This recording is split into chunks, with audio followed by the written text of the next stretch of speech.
Welcome to EPG Pathshala. We all know that we are a developing nation. But are we really catering to the rural and to the very cornered part of our life? It's a question that we really need to ponder. It's not only the government who's responsible for it, for sure. Here we have another friend who's welcoming the rural as well as the urban intake and the urban collaboration, and that is ICT, that is Information and Communication Technology. Indeed, we have become boundaryless. Indeed, we've become one. We've become closer. But sitting at one part of the world, we know what's happening in the United States. We know what's happening in the other part of the world. But do we really know what's happening just besides in the neighborhood? Are we really aware of how exactly the life in the rural are still? We don't really. Or even if we are aware, we're not really concerned about as to do we really need to make any changes, any efforts to bring about an amendment in the quality of their life. But with the advent of information and communication technology, things have actually revolutionized. They have the access to education. People don't really have to bother about money and finance anymore. And in this particular module, we shall be seeing how ICT has not just changed the lives of those who can afford the education, but also for those who cannot afford education in terms of money, finance. We believe in education for all, and ICT is exactly doing the same. Let us now understand certain pointers that we have for this particular module. Rural areas often lag behind in terms of essential infrastructure, services such as transportation, health, education, and government services. This creates a political as well as the ethically unacceptable inequality of services and opportunities for rural populations, which prevent them from participating appropriately and fully in socio-economic and political life of the nation. Sadly, but rural isolation and deprivation is still continuing. The concept of good government implies accountability, transparency, participation, and openness. ICT can strengthen the role of each governance pillar in rural development. It can facilitate speedy, transparent, accountable, efficient, effective interaction between the public, citizens, business, and other agencies. Now, let us go through the impact of information and communication technology on rural development. First, encourage social transformation. One of the main reasons for inequitable distribution of economic gains between the haves and the have-nots is the gap in access to information. ICT plays an important role in bridging this gap. Access to information is of fundamental importance to any developmental process. The recent development of ICT is greatly facilitating the flow of information and knowledge beyond the borders of socio and economic status. ICTs are now widely recognized as a critical tool to tackle developmental issues, which ultimately leads to social transformation. Second, ensuring a better quality of life. Indeed, it provides important commercial, social, educational benefits. By expanding the use of government services, ICT strengthens the livelihood opportunities for rural India. ICT helps to access to markets, health, and education. Hence, it ensures a better quality of life. 3. Strengthening the information base for the rural communities. ICT initiatives may be designed to provide access to the information about their rights, entitlements, and the availability of various government schemes and extension services. Fourth, implementing rural development initiatives. ICT plays a crucial role through demand-driven information communication services. ICT addresses the information gaps and blockages by strengthening the decision-making capacity of the rural poor, as well as the resource institutions of every rural community. Fifth, enhancing people's participation in nation-building process. Communication technologies mobilizes people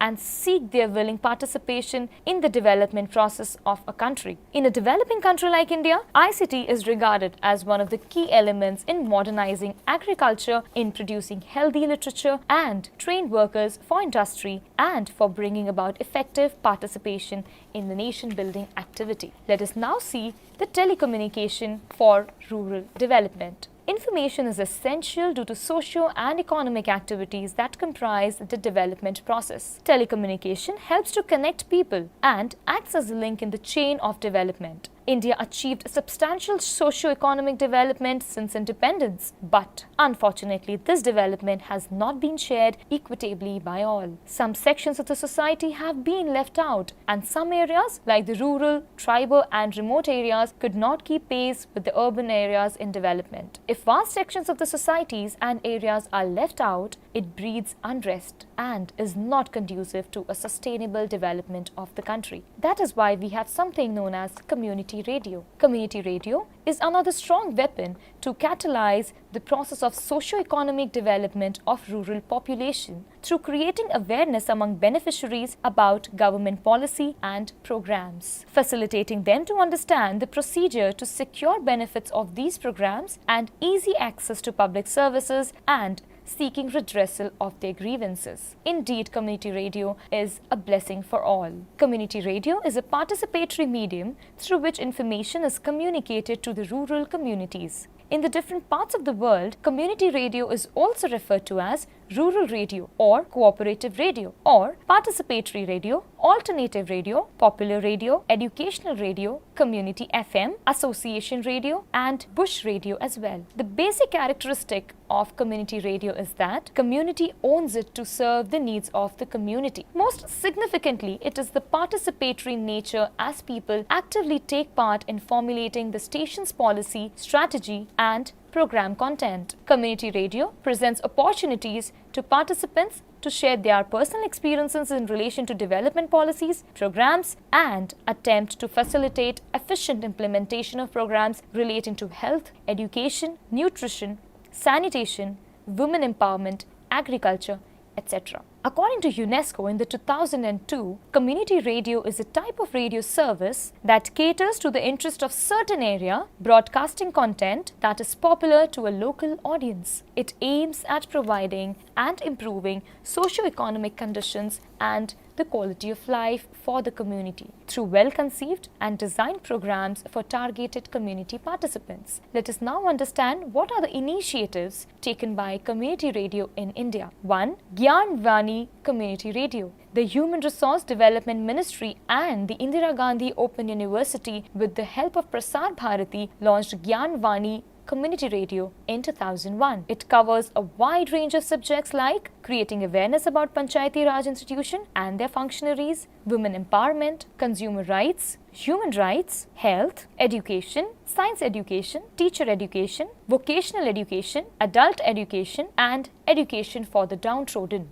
Next is Uttarakhand Community Radio, which is also known as Kumaon Vani. It was launched by the Energy Resource Institute on March 11, 2010 in Mukteshwar with a radius of 10 kilometers and covering 20 villages. Broadcast programs on environment, agriculture, culture, weather and education. Third is the Radio Active, which was established in the campus of Mahavir Jain College, Bengaluru, covering the entire city. It transmits daily 3 to 4 hours programs focused on environment, women empowerment, children in need, animal welfare, disabled persons, human rights persons' welfares, besides committed to educate the children of migrant construction workers and focus on development and welfare of the laborers in general. Now, let us move further to a new concept, that is rural telephony. This belongs to telecom grade. Rural telephony for rural development, it basically connects the rural and provides key strategies like distributing locally relevant information, targeting disadvantaged and the marginalized group, promoting local entrepreneurship, improving poor people's health, strengthening education, promoting trade and e-commerce, supporting good governance, building capacity and capability, enriching the culture, supporting agriculture, creating employment opportunities, reinforcing social mobilization.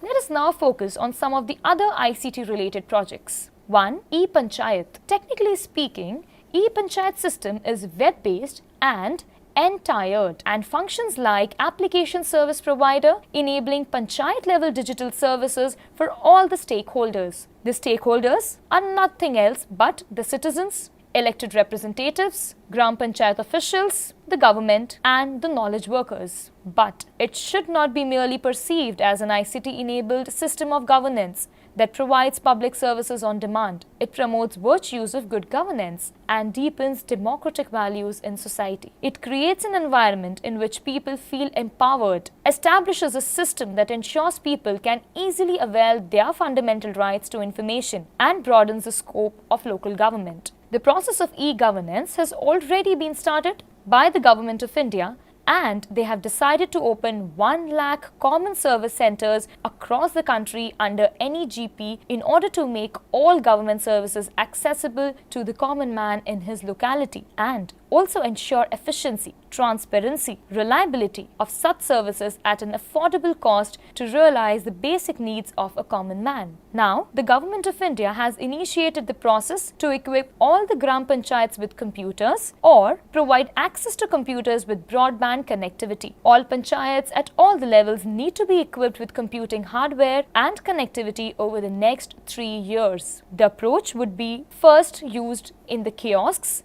which is being set up under the NEGP's Common Service Centers initiatives. For the remaining panchayats, it is proposed to engage independent service providers who would be selected on the basis of a bidding process. It has been also planned to equip all the panchayats with necessary softwares and skills to handle the e-governance for better delivery of services to each citizen. The other major component of e-panchayats would be that of the capacity building of functionaries of Panchayati Raj institutions. The infrastructure that is proposed to be created through ePRI would be utilized for training of elected representatives about their responsibilities and for giving them functional knowledge of the schemes that are implemented through the panchayats or through the statutory committees. That was all about ePanchayat. Moving on to the next, Drishti. Drishti has identified 3 core pillars of sustainability, namely livelihood, services and basic infrastructure. On these 3 pillars rest the sustainability of any community wherever they may exist. If one of these 3 pillars goes weak, it impacts the very foundation of the community.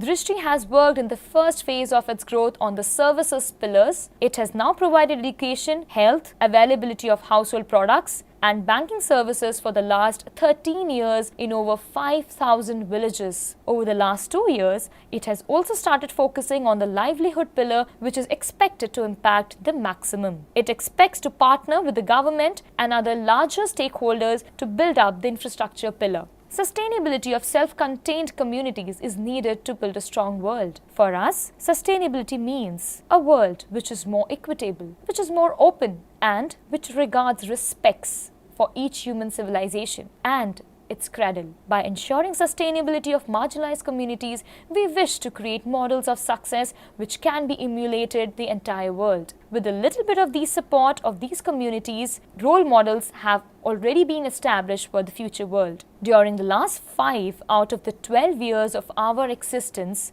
Drishti has developed a home-ground, low-cost, last-mile distribution network, mostly catering to the packaged product needs of a small to medium villages. Indeed, it has done a lot in order to sustain these rural communities. The third aspect is the e-Mitra. E-Mitra is Rajasthan state government started projects in the year 2002. It was started to deploy the IT-enabled benefits. 2 projects came into existence, namely e-Mitra and Jan Mitra. Jan Mitra is an integrated element platform through which the citizens of Rajasthan can avail the benefit if getting the desired information regarding any government department. It has not only helped the government by reducing the burden of attending every cell, it has also reduced the waiting time for the service and has led to provide comfort to each citizen. Lok Mitra is an urban electronic governance project which was launched in the Jaipur city in the year 2002, which helps the citizens to pay their bills online to save the waiting time. That was about e-Mitra. Moving on to the fourth aspect, land records computerization. The project is a collaborative effort with the Ministry of Rural Development providing funds to states for the data collection and site preparation, etc. States like Madhya Pradesh, West Bengal, Orissa, Uttar Pradesh, Sikkim, Andhra Pradesh, Pondicherry are already in an advanced stage of computerization of land records. Various kinds of land records software operational in different states like Karnataka, Tamil Nadu, e-Dhani in Goa and Apna Khata Rajasthan, e-Dhara in Gujarat, Bhumi in West Bengal, Hem Bhumi in Himachal Pradesh, etc. are already under the work. Moving on to the next, we have Lokvani.